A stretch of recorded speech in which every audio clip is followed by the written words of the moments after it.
of the 1st Infantry Division in Vietnam.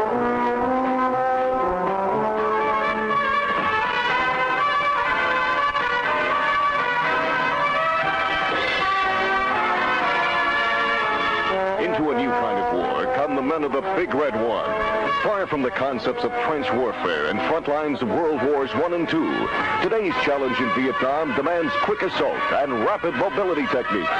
In this conflict, as in every other, the 1st Infantry Division is serving the United States with honor and distinction, no matter what the task, no matter what the sacrifice.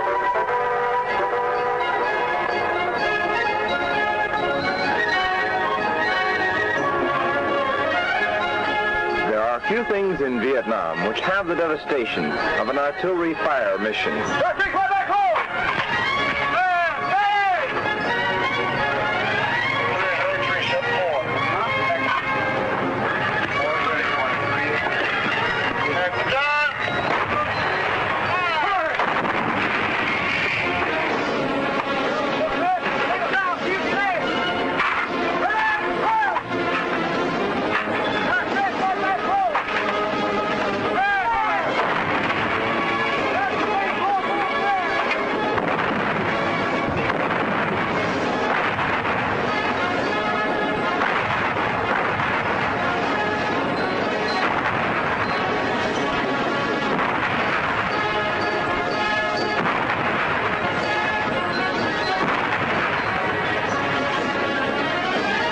The Big Red One artillery have a definite knowledge of their job, their gun, and their mission. PFC John W. Krim is such a man. Well, I do most anything. Drive a 548, pull a lanyard, hump Joe's, drive track. Just anything to do, I can do it. Do you think artillery is a good thing to be in? Well, yes, it is, because there's a lot of guys out there that's depending on our support to help them, and we know if we help them, they help us, and to keep Charlie away from us. Do you have a lot of long hours in the night? Well, some nights we get up far H hours, maybe get up 2 or 3 o'clock more, but that's just about all we do. How long have you been over here? Been here about 2.5 months. You feel in 2.5 months you've been thoroughly educated with artillery? Well, yes, because all the guys here, when I took AIT as tank trainer. When I come here, I didn't know a thing about artillery or nothing. When I got here, all the guys pitched in together, and they learned me everything I know about it now. And the sergeants and the lieutenants and things said that I made a good soldier. Do you find the morale of the troops around here pretty high? Oh, yeah, we managed to keep our morale up. We have guitars and things here, and we play music every once in a while, and basketball. We got a lot of sports here. What happens when a mission is called in? Well, when a mission is called in, we power shift our gun to the deflection that we're going to fire the Joes in. Say, if we had to fire 3,000 meters out, we'd have to power shift our gun to the direct, where the Joe would follow the direct deflection of our gun. How accurate are these guns? Our guns are accurate to the point. We fired, well, the first month I got here, we fired on a rocket bunker, and we hit right dead in the bunker. How far was it away? About 3.5 miles. PFC David Droschman is a number 2 man of his gun. We ask him just what a number 2 man does. I open and close the breech. After the round is rimmed, I'll take the tray off and fire the piece. When I have to close the breech after they bring it up, and I'll fire on the command of the RTO. Have you ever gotten used to the loud noise? I'm just getting used to it now. It's pretty loud. How long have you been over here, Dave? Since September, about almost 4 months. How many men comprise a battery? Well, a full section is about 10 men, and we got 4 guns in this battery, it'd be about 40 men. That's not counting the chief of smoke, FDC, and the exec post. Could run into about 80 men, just for the firing battery. What do the different people do, the 10 men on a gun? Well, we've got the gunner. He sets the deflection, the direction of the round. The assistant gunner, he sets the range, how far out it'll go. The chief of section, he's in charge of everybody. He checks the gunner, the assistant gunner, and he's the one who works the controls that bring the Joe up to the tray, and he rams it. and then they have 2 men that hump the Joe over, bring it over, and hook it on. 2 men on powder, usually one to run it, one to cut it. We have 7 different charges, and 1 man on the phone, RTO. He gives us the information from the exec post of the FTC. You mentioned something about Joe. What's a Joe? That's a projectile. Do you enjoy your work? Yes, I do. Is there anything you'd rather be besides an artilleryman? No, I don't think so. What do you think of leadership in your battery? I think it's very, very well. It's set up very good. Men who are in charge of us know what they're doing, and they don't push us or harass us or anything. It's real fine. What do you do here during the day when you're not having a mission? Well, we try to rebuild everything. Anything that starts to look shabby or gets worn down, we'll tear it down and rebuild it. Maintain the gun, keep everything policed up, try to keep it as nice as we can. How closely do the artillery people work with the infantry as far as, say, the forward observer in an infantry company? Well, there is a forward observer with every infantry company that goes out right with them on the front, out with them on the front lines. Plus, we have an aerial observer, an AO, and a spotter plane above, and 105 batteries would fire as close as 50 meters in front of the infantry, where we wouldn't fire any closer than 200 because of the killing radius of the projectile. I've heard that modern artillery today works with computers. Is this true? Yes, it is true. They used to have 1 man plotting deflections and quadrants with a map, and now they can pick out the target and run it through a computer and get almost exact information. We can put the round anywhere we want. How accurate is a round? How accurate can you fire it? We can fire it within 5 meters of a target. Have you made a lot of friends? Yes, I have. I think I made a friend out of everyone in the battery. Everyone gets along real well. Working with each infantry company is an artillery forward observer. First Lieutenant Dennis Norris is a forward observer. Well, when I first came to Vietnam about 3.5 months ago, as your first job as an artilleryman, as a lieutenant, is to go out on the hill with an infantry company, and that's where you really start to really get your feet on the ground. Have you had real good cooperation with the 1st Infantry Division units in carrying out the missions that you call in? Most definitely. Especially the infantry people, they really, really rely on the artillery. Sergeant James Chivalot was once a professional football player with the Green Bay Packers. Like the rest of the men in his battery, the 8th and 6th Artillery, the dedication to his job is quite apparent. Sergeant Chivalot is interviewed by Army Specialist Dick Holleran. Jim, could you tell us a little bit about your job here, what you're doing with the 8th and the 6th Artillery? Well, I'm the chief of section here with the 5th Section, 155 Howitzer Split Trail. Could you describe some of the responsibilities you have and the gun you work on, its capabilities here in Vietnam?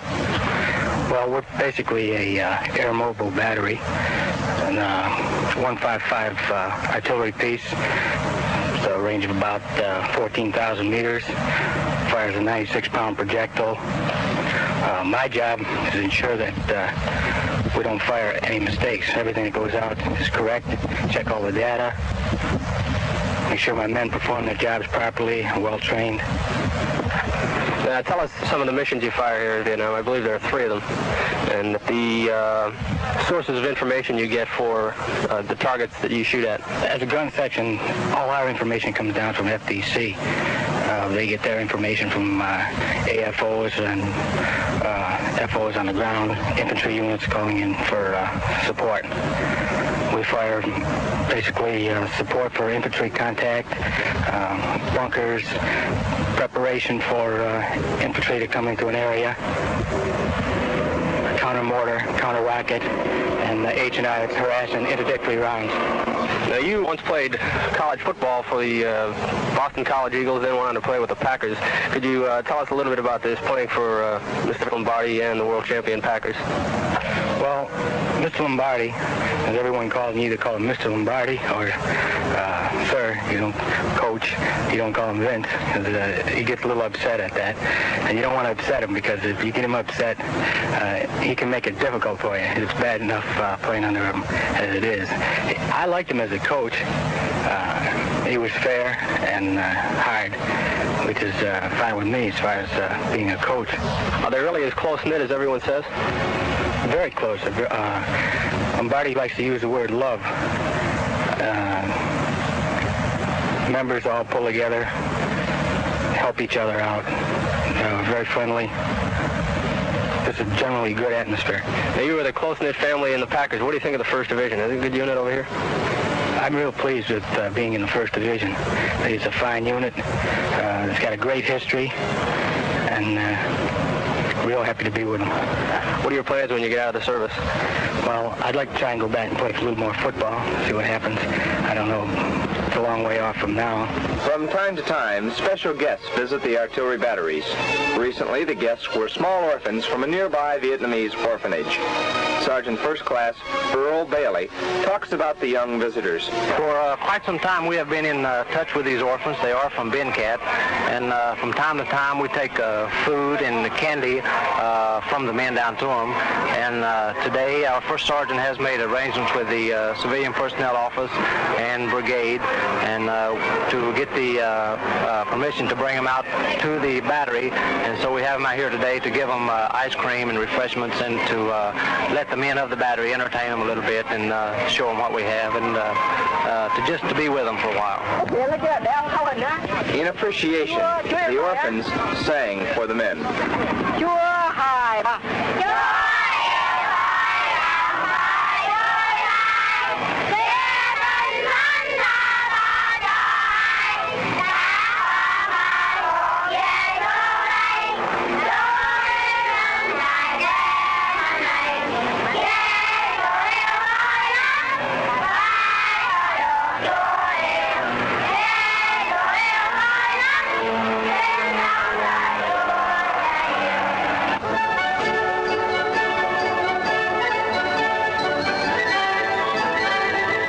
The men of Big Red 1 Artillery have played an important role in every American war.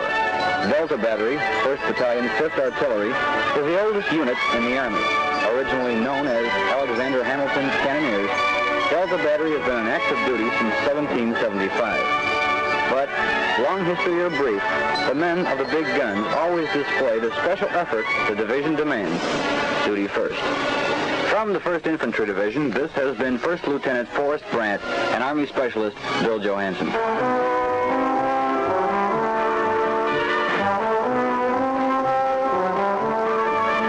Duty First, the story of the 1st Infantry Division in Vietnam. Duty First, a presentation to the 1st Infantry Division Information Office in cooperation with the American Forces Vietnam Network.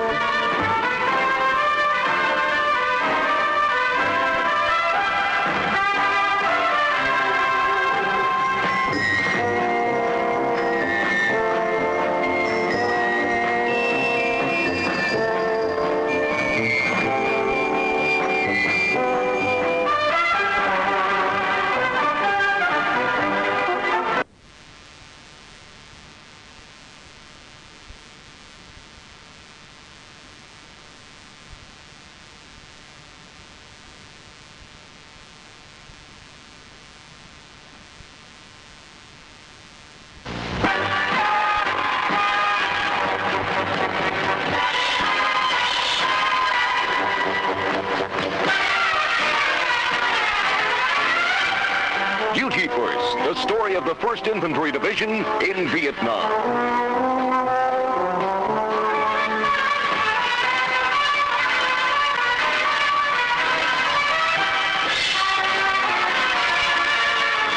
Into a new kind of war come the men of the Big Red 1. Far from the concepts of trench warfare and front lines of World Wars I and II, today's challenge in Vietnam demands quick assault and rapid mobility techniques. In this conflict, as in every other, the 1st Infantry Division is serving the United States with honor and distinction, no matter what the task, no matter what the sacrifice. The first thing I thought it would take a long time for it to get there. But actually, it took only a couple of minutes, and when I saw it coming in, it was the most beautiful thing I'd ever seen. Well, you know, there I was laying on the ground, not knowing whether I was going to live or die or not. And it was just something I can't describe when I looked up and saw this big, beautiful thing coming up to get me, because I knew this is my lifesaver, and I'll always be grateful. Well, you know, I've always been told before I came over here that the dust-offs got there immediately after a man was hit. And that's the way it was with me. as I was laying there, and it was actually the most beautiful sight in the world. It was about a few minutes. It seemed like a few hours, and all of a sudden I looked up and it became a little old ship with a red cross on it. Made me feel a heck of a lot better knowing I was getting out. I was kind of worried for a few moments there because I didn't know whether the dust off would be able to get through the enemy fire. It's just a fantastic feeling to know that you're going to be evacuated so quick, that you're going to make it out of this place, that you're going to get back to safety, and someone's going to take care of you. To a wounded soldier, the sight of a Huey dust-off ship is indeed a welcome sight. The dust-off concept began during the Korean War, but has come of age in Vietnam. It takes a special kind of man to fly in a dust-off crew, and many such men are found in the 57th Medical Detachment, which today celebrates its 7th year of service in Vietnam. The operations officer, Captain William Covington, tells of the history behind the 57th. There is a lot of tradition by the original 57th dust-off. The term original has been designated simply because the 57th was the first medical evacuation detachment in Vietnam. It goes back to 1962 under the command of Major Charles Kelly. Today is our anniversary, which will be our 7th, and we take a lot of pride in the unit simply because we all like our work and we do have a fine tradition to uphold. It's been said that dust-offs more or less go in and get them where they are. To what extent does the 57th follow this sort of a policy? Well, I'd like to think that the patient on the ground has a lot to do with this. If the man is in bad shape and we know that he must be evacuated very quickly, or he has a chance of losing his life or maybe losing a limb, then we kind of go on a 50-50 basis. We're very lucky in dust-off in that we carry just 4 crew members. We're able to fly the aircraft tactically, and with the aid of the ground troops, finding out basically where the enemy is, we're able sometimes to slip in, slip out undetected. As a pilot, you get a chance to work with these crews quite closely. What kind of a feeling do you have for the men that work underneath you? I can't say enough for the crew chief and the medic on our aircraft. These fellows work under, I would say, the most strenuous of conditions, and it's been my sightings that they've always come through in the greatest manner. The medic is in charge of the medical service to the individual. He constantly, when we're not flying, is attempting to teach his crew chief different methods of first aid and what have you. And the crew chiefs also play a big part in treating of the patient under the direction of our medical corpsmen on board. They're just great. From the time a mission is called until the wounded personnel are evacuated, only minutes pass. The mission you're about to hear serves to demonstrate the close coordination between the ground troops and the helicopter ambulance. Century 36 is the ground commander calling for medical assistance to lolcow dust-off. lolcow dust-off control, this is Century 36. I have a urgent medevac. Are you prepared to copy? Century 36, this is lolcow dust-off. I'm prepared to copy. Go ahead, sir. lolcow, this is Century 36. Coordinates are 3 miles east of checkpoint Charlie. I have 2 urgent litter and 3 urgent ambulatory. U.S. wounded in action. Call sign on the ground will be Century Fox on standard ground to air. LZ is secure and marked by smoke. How copy? Century 36, this is lolcow dust-off. I get a good copy. Your dust-off be dust-off 75 ETA 0510. This is Century 36. This is dust-off 75 with an ETA of 05 to 10. Century 36, this is lolcow dust-off. You get a good copy.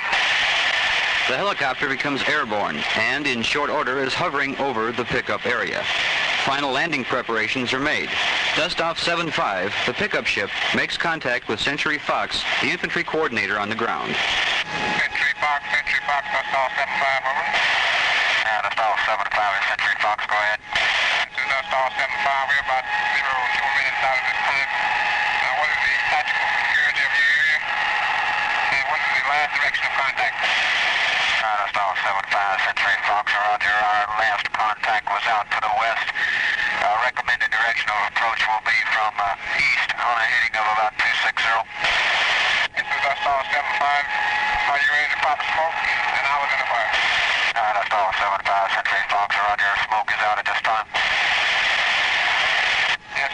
all 75, I have Yankee smoke, is that affirmed? Dust all 75, Century Fox, that's most affirmed. This is Dust all 75, we'll be down in about 30 seconds. Dust all 75, Century Fox, thank you very much for your speedy action. Dust all 75, sure thing, buddy, give us a call anytime you need us. Over two-thirds of the pilots are warrant officers. Mr. Sherman Goodman of the 57th talks about qualifying to become a dust-off pilot. First qualification for most pilots is that they volunteer to fly dust-off. These pilots are, when they're in flight school, they put in their dream sheets to fly dust-off, and if they're lucky, they're sent to Fort Sam Houston for, I think it's 4 weeks of medical training, similar to what our medics get. Is there a special sense of pride in being a dust-off pilot? There is a special sense of pride. You're doing a special job, and I think the people on the ground appreciate it. They know what you're doing for them, how you're putting yourself out for them. They really appreciate it, and it gives you a good feeling to know that you're helping people rather than hurting them. What sort of thoughts go through your mind when you're in the ship and you realize you've got that cargo in the back that's got to be landed in a hospital? Well, the first thing, when you're in the ship, your mind's only on the flying. You think of nothing else. When you're going in to pick up the patient, you think about where the bad guys are, wind conditions, and trees and bushes and things like this. That's just about all your thoughts cover. And when you're taking the man back, then you can kind of relax and just fly him back to the hospital. Get him there as quick as you can, but the tension's over then. How important is the coordination between the ground commander and the aircraft commander? Oh, this is real important. The ground commander has to bring the dust-off ship in. He has to inform him of the conditions in the LZ, where they took fire from, how much, what kind, and he more or less has to bring the ship in. He pops the smoke and tells the dust-off ship from which direction he should come in to avoid the VC. The unsung hero of dust-off is the medic who flies along with the chopper. Spec 5 James Curtis tells about his duties as a flying medic. Main job as a medic is, first of all, to go out to the field or the site at the pickup, pick the patient up on board, and then while in flight back to hospital, dispensary, aid station is to keep the patient alive, stop the bleeding, give them primary, basic medical treatment. Now you go out on a mission. What is your job as a medic as soon as the chopper hits the ground?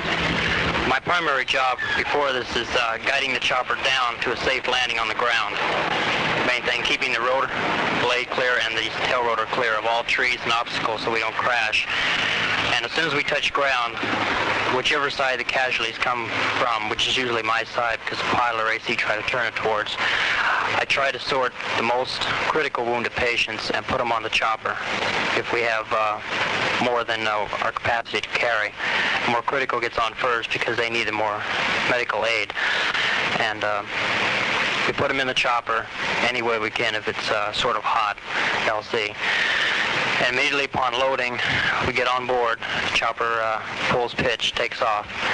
And then my first job is to make sure the chopper gets back out of the LZ so we don't hit anything else. And as soon as we're clear at about 500 feet, I start treating the casualties, making sure that bandages, there's no bleeding, they're breathing, they're all right, they're shock or nothing like this.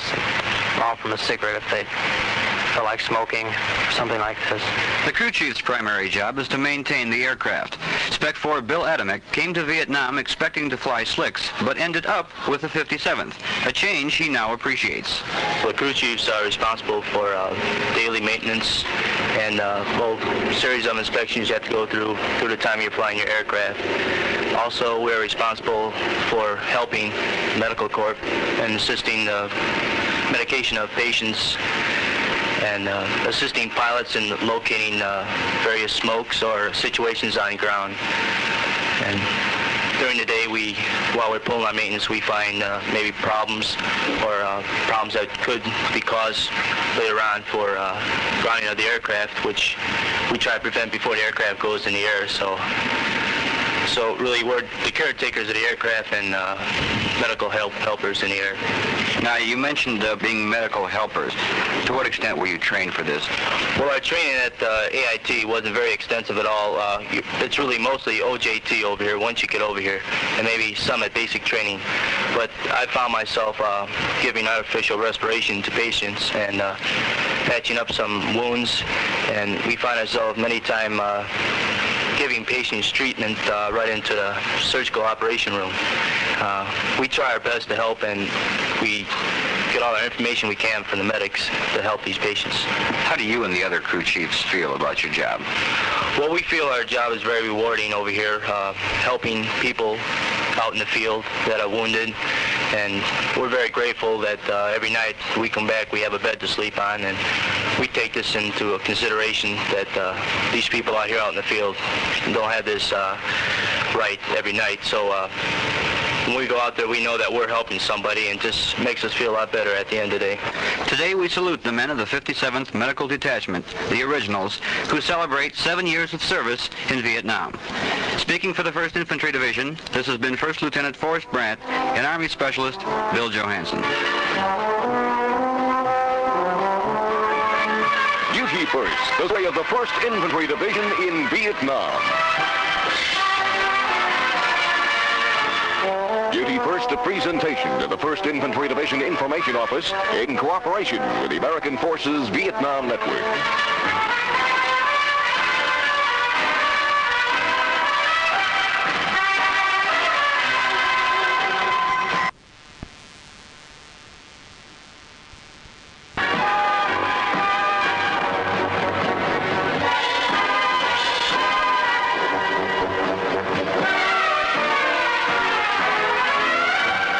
Duty First, the story of the 1st Infantry Division in Vietnam.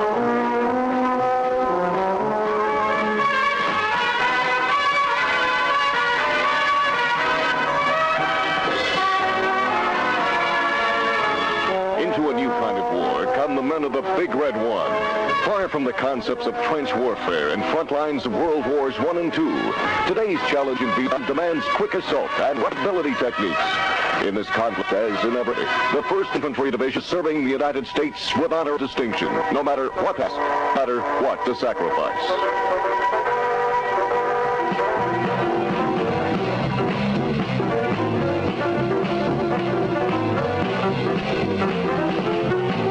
The sounds you hear could come from any jazz tavern in the United States, but instead, they were recorded live in Vietnam by members of the 1st Infantry Division.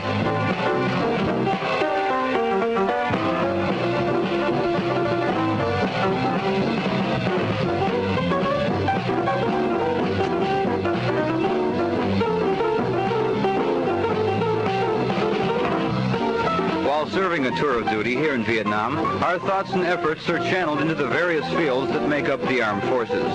Since everyone dresses in the same uniform and works together for a unified Vietnam, a person's creative talents are often hidden, but never covered completely. The group you're hearing right now are all members of the Big Red One and are playing together for the first time. They've worked professionally before and upon leaving the service, plan to return to music. Today we take a look at 3 musicians who have worked in the music profession before coming into the Army. All 3 have varied tastes in music, and all 3 share their experiences with us today on Duty First.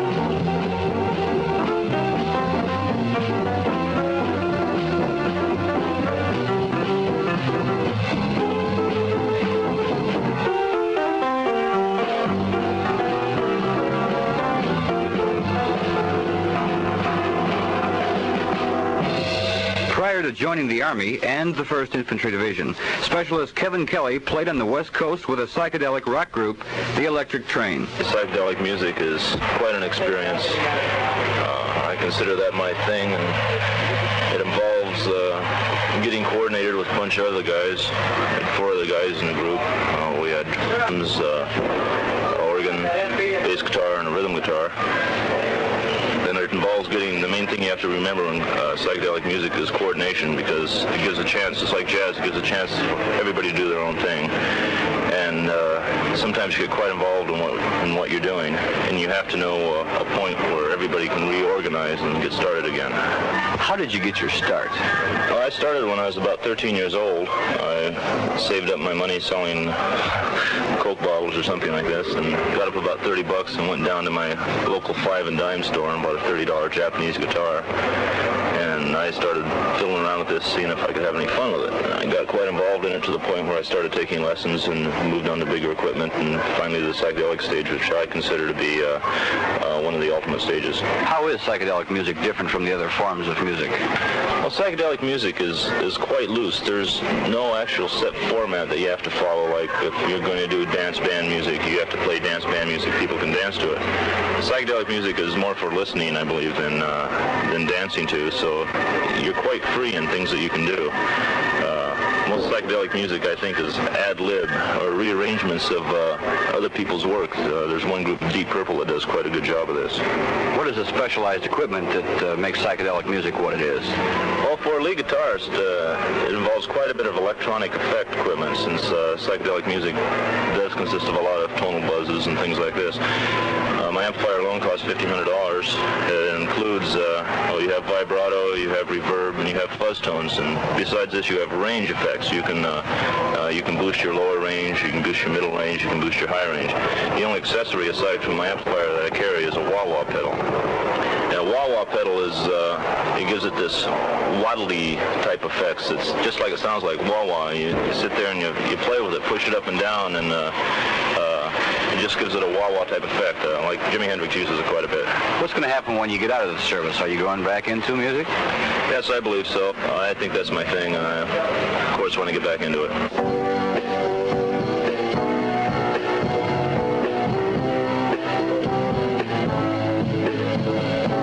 Sitting in the morning sun, I'll be sitting when the evening comes, watching the ship roll in, then I watch them roll away again.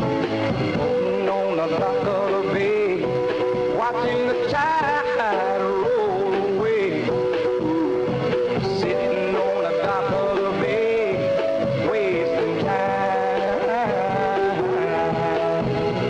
I left my home in Georgia, headed for the Frisco Bay, 'cause I had nothing to live for.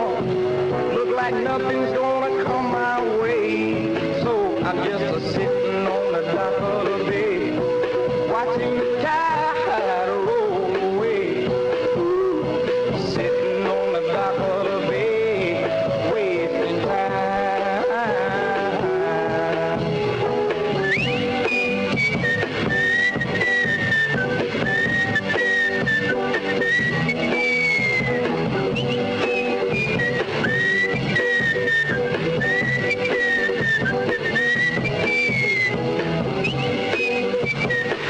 The musical preferences of Lieutenant Forrest Brandt are many. At WBNS in Columbus, Ohio, he had a show format of easy listening and folk music. In earlier days, he was a drummer, and he talks about his past experiences. Well, we used to have a group that formed a dance band as early as 9th grade. And I played with about 3 or 4 different groups. I think the only group that ever got any notoriety was a group called the Juvenile 6+1, was a Dixieland group that we formed. We had an exposure on the Lawrence Welk show and quite a bit of local TV. the end of high school, I went on up to Ohio State and played in the marching band there. And if you know anything about marching bands, Ohio State is considered one of the best in the nation and a tremendous amount of spirit. What type of music do you like to play, and does this have any influence on your personal preferences? Yeah, I would say that my taste runs to classical music, jazz, folk music, and good rock and roll. I like the Beatles, Mothers of Invention, the Fugs. Those are a few of the rock groups that I care for, but I don't like rock and roll that's just built around the beat. I like rock and roll that's trying to say something. That's why I groove on the Beatles, because there's so much more there than just a beat, and they're telling something. Where do you think modern music is going? Where is it heading? Well, obviously, as Kelly has pointed out on some of his shows, it's headed towards the psychedelic, and how far that's going to go, I really couldn't say. There's computer music, if you've heard this yet or not, electronic music that's just made up of the sounds of what's going on around you, the sounds of electrical impulses going through a computer. So the possibilities of music are just fantastic. Wherever man is, whatever man does, has a musical bent to it. It can't be escaped.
Specialist Wayne Yeager is the piano player and leader of the group you've been listening to.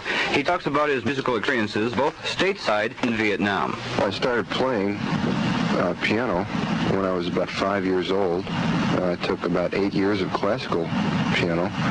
After that, I kind of went on my own, just learning more from listening than anything else, and I discovered that I liked the jazz idiom for expression in music for my own personal use more than any other. When your Vietnam tour is completed, do you entertain any thoughts of going further into music? Yes, I certainly do. That's one of my major concerns right now. I spent a lot of time thinking about it, and I'm going to go about it. What I'd like to do when I return is, well, first of all, try and recapture what abilities I had before my tour in the Army here. At that time, I'd like to try and get together a jazz quartet or quintet. The jazz motif will definitely be the type of music I want to play. Just as to the final details of it all, and that can only work itself out, I think. In years to come, do you think your Big Red One experiences will have contributed anything to your musical hopes? Well, I think that any musician who truly tries to be creative in his music can only derive his creativity from his daily experiences. This experience here in Vietnam has, I think, certainly done a lot for me as far as introspection, looking at myself and my life and what I want to do, and in this way I don't think it can help but have an effect on the primary thing that I intend to do in life, and that is the creating of of music. No matter where he is, the American soldier takes his distinctive music with him. Maybe the only thing he can play is a transistor radio, or maybe, as these men of the Big Red One show, he is a part of American music. For the 1st Infantry Division, I am Army Specialist Bill Johansson. Duty First, the story of the 1st Infantry Division in Vietnam. Duty First, a presentation to the 1st Infantry Division Information Office in cooperation with the American Forces Vietnam Network.